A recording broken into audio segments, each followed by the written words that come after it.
quis te convidar, Joana, porque me interessa eu estou tentando também falar com o Juninho Pernambucano. Me interessa muito essa relação de esporte e política no Brasil, justamente porque há um esforço, desde sempre, de dissociar essas duas coisas. Por isso que se calam os atletas, como se fosse possível falar de esporte sem inseri-lo na política. Não no Brasil, principalmente, é uma coisa que está visceralmente ligada, mas sempre, na verdade, essa discussão é para calar as vozes progressistas dentro do esporte. São poucas. Você tem alguma relação, por exemplo, com outros, você conversa com outros atletas que, como você, tem posições progressistas, como o Juninho, por exemplo? Sim, a gente, inclusive, tem um grupo, né, Esporte pela Democracia, que foi um grupo que começou muito mais assim, vamos soltar um manifesto. E hoje tem mais de 300 pessoas, assim, tem atleta, tem ex-atleta, então, assim, ó, Ana Moser, Fabizinha, Isabel Salgado, Fernanda Garay, Casagrande, Grafite, porque de cabeça, assim, o André Brasil, um dos maiores medalhistas paralímpicos nossos, está lá também. Então, assim, existem pessoas que, assim, ainda que não sejam de esquerda, são progressistas e começam a entender que não querem fazer parte da situação, por exemplo, querem se posicionar, porque assim, a história, ela não vai perdoar o isentão, né? O isentão, ele pode estar confortável agora, né? Mas a história, ela vai ser pesada com quem não está tomando partido nesse momento. E tomar partido não é legenda política. É você defender a diversidade, é você defender os direitos humanos, é você defender a vida, né? Diante de uma pandemia e de um presidente que atua como Bolsonaro faz. Né? Então, já passou da hora, mas as pessoas estão acordando para o fato de que não tem como defender o indefensável. E uma coisa também tentam muito polarizar, né? Uma coisa que me irrita profundamente, a tentativa de polarizar, se você não é bolsonarista, você é lulista. Tentar colocar Lula e Bolsonaro como dois opostos é um extremo. É uma falsa equivalência. Exatamente. Não dá. Essa falsa simetria. Direito de. Isso. Todo mundo tem o direito de criticar qualquer governo, mas você pegar a personalidade de Luiz Inácio e de Jair Bolsonaro e querer colocar como extremos opostos é muito desonesto. É muito desonesto. Você acha que há pessoas progressistas? Só pergunta do Mauro Sampaio. Né, está nos vendo aqui. Você acha que é possível? Há progressistas de direita? Eu me pego fazendo essas perguntas também, assim, porque o Brasil já teve uma direita mais civilizada, não exatamente mais preocupada com questões sociais, mas pelo menos mais civilizada no trato. Né, o bolsonarismo, me parece, Joana, que abriu a caixa de Pandora de todos os horrores, né, os horrores não cognitivos, os horrores de insultos, enfim, as piores pessoas do mundo, de repente, passaram a ser visíveis. Né? Pessoas que você nem imaginava que eram tão lamentáveis e tão terríveis. E quando você vira um alvo como você, né, como é o seu caso, você passa a ter que conviver com as pessoas mesmo sem querer. Essa sua relação com essas pessoas, de certa forma, alterou o seu modo de vida? Você tem que se preocupar com isso no seu dia a dia, por exemplo, para não ser hostilizado na rua? Só primeiro, né?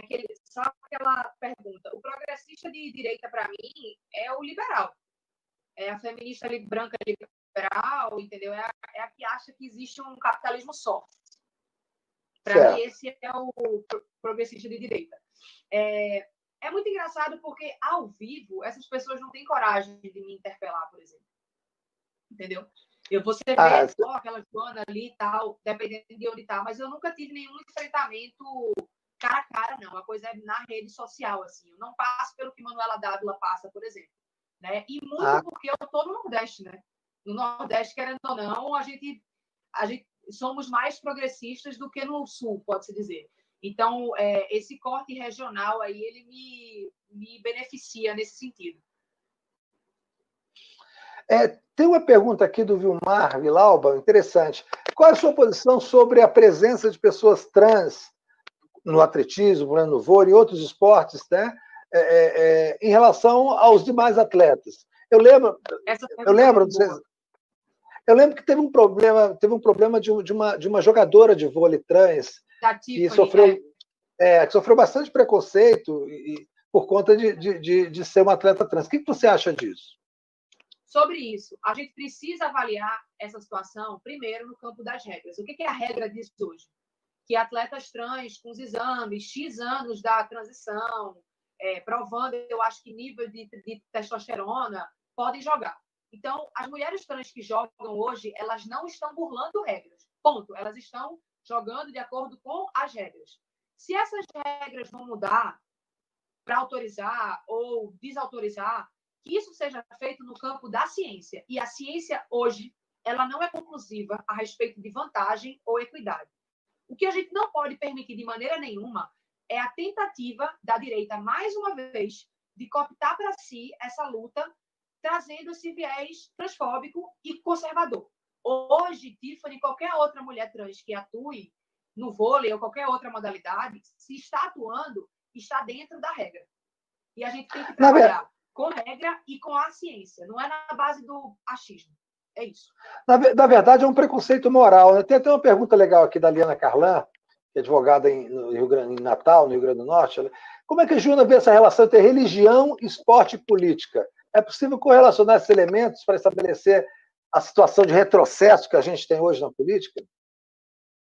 Eu penso o seguinte, o Brasil ele é um país fundamentalmente cristão. Então, a gente não tem como fazer política esquecendo disso.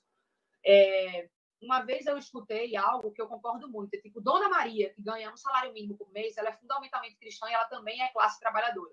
Então, ela, por muitos anos, ela votou no PT e votou nessa agenda progressista que estava dando a ela acesso ao consumo e melhorando a vida dela.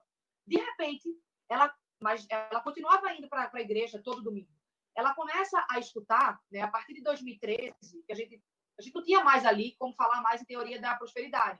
A gente entrou em uma crise política muito grande. E não estamos falando aqui o que é que originou a crise, se foi internacional, se Dilma acertou. Não é isso. Entramos em uma crise econômica pesada. Então, não tinha mais como falar em teoria da prosperidade.